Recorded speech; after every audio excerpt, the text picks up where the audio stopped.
Revenue में चले जाइए, आपको कितना स्टाफ शॉर्टेज मिलेगा, पटवारियों की हाँ बहुत सारी जो आप कहीं भी चले जाइए कि वो आपको उसी काम को सिखाना अमले को, जैसे डिजिटल ऑडिट करना। नहीं देखिए वो नहीं, फरलो का कंसेप्ट वो नहीं है डॉक्टर साहब। जो फरलो का जो है, आप यदि कहीं जाना चाहते हैं, काम करना चाहते हैं, एक लाइन बता देते हैं भाई, हमारे विषय का आज का टाइटल भी है कि फरलो नौकरी छोड़ो, दो जो चाहे कर लो।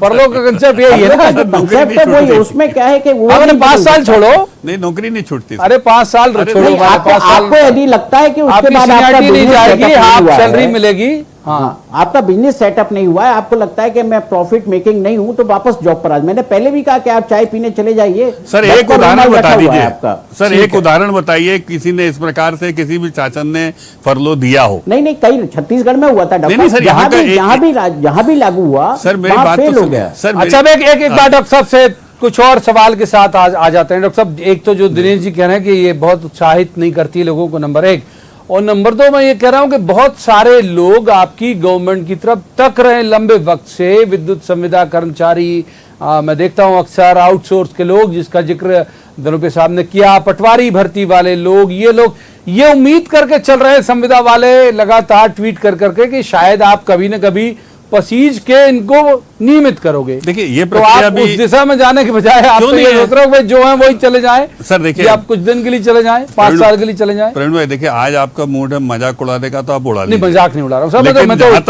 बहुत गंभीर सवाल कर रहा हूँ कि भाई ये वो लोग हैं जिनको उम्मीद है कि ये। मेरी बात तो सुन लीजिए, तो दोनों चीजें बहुत अलग अलग है।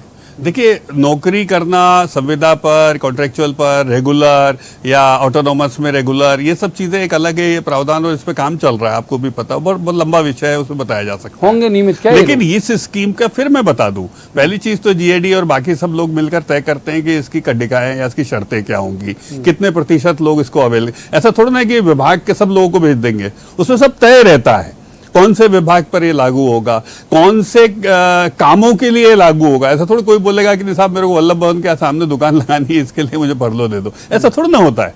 मतलब अपन जोक कर लें, पर यदि देखो दर्शकों के साथ अन्याय हो जाएगा यदि हम इस प्रकार की बातचीत करेंगे तो, क्योंकि कोई भी चीज स्टैब्लिश्ड है तो हमको टेक्निकल बात करनी होगी कि भाई उसमें ये प्रावधान, जैसे मैंने आपको बताया ना, चलिए आप टीचर से छोड़ दीजिए, मान लो किसी विभाग में उस विभाग से संबंधित कोई एमबीए मैनेजमेंट का कोर्स करना चाहता है और वो मान लो ऑक्सफोर्ड यूनिवर्सिटी में है, उसने अप्लाई किया, एग्जाम पास कर लिया, तो वो अप्लाई करता है। पढ़ाई पे फोकस कर रहा हूँ इसमें। Sir skill upgradation, Digvijay Singh ji की जो फरलो था वो ये था कि पान दुकान खोलना चाहो खोल लो, देखिए मेडिकल स्टोर खोलना चाहो तो खोल लो, एग्रीड, तो इसीलिए तो चले गए वो।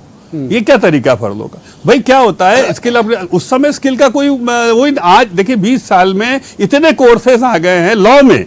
धनुपे साहब बैठे हुए हैं, लॉ डिपार्टमेंट के लोग, कुछ लोग जाके यदि साइबर लॉज में पीजी करना चाहते हैं, उनको लगता है कि नहीं सरकार के साथ रह के हमको ये बहुत इंपॉर्टेंट पॉइंट है जिसके ऊपर हमको आना चाहिए, हर चीज आउटसोर्स से नहीं हो सकती, हमको भी समझ में आना चाहिए। कोई मान लो आईटी का बीटेक है, आईएएस में आ गया, वही करना चाहता है कि मेरे को समझ में तो आए क्या केवल हायर एजुकेशन के लिए फरलो मिलेगा या दुकान वुकान भी खोल? देखिए ये सब तो ड्राफ्ट जब सामने आएगा, अभी तो सूत ना कपास हम लोग चर्चा कर रहे हैं, एकेडमिक भी है, कपास भी है, तो सर सामने रख दीजिए, मैं अभी आ जाएगा जल्दी आ जाएगा सर। मैं बहुत खूबसूरत कालीन बनाऊंगा सर, मेरे को कालीन बनाना चाहते हैं धनवे साहब। अभी सूत कपास कुछ नहीं भाई, आप लोग जबरदस्ती परेशान, युवाओं का भला होगा। और लेकिन ये बिल्कुल माने लगभग बड़ा स्पष्ट सुस्पष्ट सूत्रों के हवाले से खबर है कि गवर्नमेंट इस पे विचार कर रही है। नहीं मैं प्रवीण जी, मैं आपसे एक निवेदन करना चाहता हूं। डॉक्टर साहब बहुत बड़ी बड़ी बातें कर रहे हैं, फरलो के बाद क्या होगा? फरलो एक पर्टिकुलर पीरियड के लिए होगा, उसके बाद लोग घर बैठा दोगे। 15-17 साल में बर्बाद हो चुका है पूरा मध्य प्रदेश। आज हर तो वापस आएंगे भाई, वापस ज्वाइन करेंगे, वही 5 साल के बाद वापस आएंगे, उसका प्रमोशन मिलेगा उस डिग्री के आधार पर। जो है कहां से करेंगे? अरे ये अगला काम इनको बाहर करने का हो जाएगा, अगला काम इनको बाहर करने का हो जाएगा। एक गरीब आदमी की नौकरी, आज धंधा करने को पैसा कहां मिलेगा? उसे कौन देगा पैसा? उनको पैसा कहां से आएगा उनके पास? कौन धंधा कराएगा? कौन नौकरी? लोगों के परिवार में आया, होते हैं, वायर में आया, टेलीग्राफ में आया, होगी, उसके बच्चे बड़े हो रहे होंगे, उसे पढ़ाई की अवस्था होगी, कौन से अखबार में छपा है अवस्था होगी। लेकिन ये लोग चाहते हैं क्योंकि कर्जे में डूबी सरकार, निकम्मी सरकार, आजकल कांग्रेस का है, कौवा कान लीजिए, कान लीजिए, हमको बोला आईना देख लो, आईना नहीं देखूंगा, फला अखबार में छपा है, उसको पढ़ो जाके कि मेरा कान चला गया, बाहर कर देंगे ना। अब इस पे क्या बात करो आप बताइए। कैटेगरी की कहाँ का फरलो? एक अच्छी चर्चा करिए साहब, आप कोई सुझाव इसमें देना चाहते हैं उसकी बात करिए कि स्किल अपग्रेडेशन के लिए, लोगों का उन्नयन करने के लिए, उनमें कौशल लाने के लिए, दक्षता लाने के लिए, पुलिसिंग जैसे एक बहुत बड़ा क्षेत्र है प्रवीण जी, पुलिसिंग में बहुत सारी विधाएं हैं, पुलिसिंग में कितने प्रकार के क्राइम है, लोग उस क्राइम में जाकर पीछे कर लेता हूँ, बहुत वक्त देता हूँ मैं पॉलिटिकल गेस्ट को, लेकिन तीसरे मेहमान की उपस्थिति को महसूस करना जरूरी है। दिनेश जी का रुख करता हूं, आऊंगा धनुपे से वक्त रहा तो आऊंगा एक बार दिनेश जी को। दिनेश जी, मैं ये कह रहा हूं कि कोई व्यक्ति ये जोखिम लेगा, डॉक्टर वाजपेयी की कुछ अपनी पॉलिटिकल मजबूरी है, धनुपे साहब की पॉलिटिकल मजबूरी है, हम दोनों की बिल्कुल नहीं है, तो हम तो मीमांसा कर ही सकते हैं। जो व्यक्ति ये जोखिम लेगा 5 साल के लिए आधी सैलरी में जाने के लिए, जो व्यक्ति ये जोखिम लेगा कि ठीक है मेरी सीनियरिटी पर बची रहेगी, मेरे अनुकंपा नियुक्ति वाला वो जो मैं इंटाइटल हूं वही बचा रहेगा, लेकिन जाएगा कौन? जाएगा वो जो कैपेबल होगा, कि भाई जिसे पता है कि मैं बाहर भी जाके कुछ बेहतर कर सकता हूं। डॉक्टर वाजपेयी केवल पढ़ाई पे फोकस कर रहे हैं, मुझे पता है केवल पढ़ाई नहीं होगा, तो जो कैपेबल होगा वो जाएगा। तो ऐसे में एक डर ये नहीं कि, माफ कीजिए बाकी के लोग जो सुन रहे हो, फिर ऐसे में जो कचरा है वो संग्रहित हो जाएगा, जो क्रीम है वो निकल आएगी। दिनेश जी देखिए प्रवीण जी, ये जो स्टडी लीव का है, कई डिपार्टमेंट में प्रोविजंस है जहां ये जरूरत होती है स्किल डेवलपमेंट की, वहां ऑलरेडी प्रोविजंस हैं, आपके सभी स्कूल्स में मिलेंगे, बहुत जगह मिलेंगे। लेकिन जो स्कीम फरलो के लिए जो जाना चाहते हैं उनको जो है, मैंने आप पहले भी कहा कि क्या एक्साइज डिपार्टमेंट का कोई इंस्पेक्टर आपका फरलो लेना चाहेगा कि मैं शराब की दुकान का ट्रांसपोर्ट का, तो ये बहुत सारे जो इफ एंड बट्स इसमें हैं।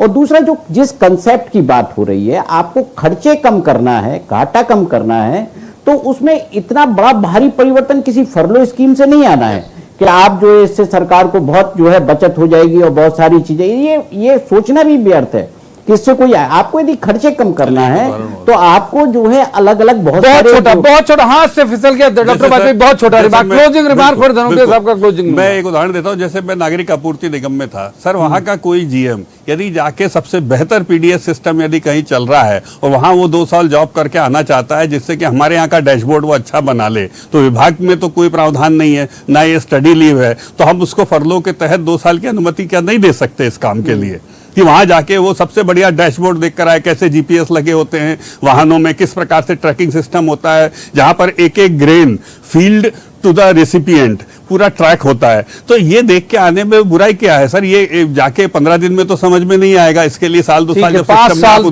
काम करोगे तो समझ में आता है। ऐसे मैं कई उदाहरण दे सकता हूँ। बिल्कुल खत्म हो रहा वक्त, बस क्लोजिंग। मैं ये जानना चाहता हूं कि फरलो जो जाएंगे उनका काम कौन करेगा? क्या काम नहीं है उनके पास क्या? और ये काम करने के लिए अपने लोगों को डाल दोगे क्या लाके? क्या करोगे? फरलो में आधा पैसा दोगे, उनकी जगह पे दूसरे लोग लेके आओगे जो भाजपा मानसिकता के होंगे, संघ परिवार जुड़े हुए लोग होंगे। आपका उद्देश्य क्या रहेगा? काम नहीं है क्या सरकार के पास? काम नहीं है तो वैसे ही बता दें काम नहीं है हमारे पास, हम वॉलंटरी रिटायरमेंट देते लोगों को पैसा। जैसे कमलनाथ जी हैं, सोनिया जी के साथ काम करते हैं, तनख्वाह यहाँ से लेते हैं, साथ में तलवार लटका रहे हैं, अनुभव ले रहे हैं ना राष्ट्रीय राजनीति का। सर आंदोलन ना करे, प्रदर्शन ना करे, कमलनाथ जी फरलो पर है कि नहीं है ये बताइए। फरलो सिर्फ लोगों को दबाने का षड्यंत्र है। आप रेगुलर हैं यहाँ पे, कमलनाथ जी फरलो पर है। डॉक्टर वाजपेयी ने जो कहा कि बहुत मजाक में हो रहा है, तो ठीक है ये हंसी मजाक चलती रही, लेकिन बात गंभीर की गई और दर्शकों से भी उम्मीद करता हूं कि इस गंभीर बात का निचोड़ वो समझ पाएंगे। तीनों मेहमानों को बहुत बहुत शुक्रिया।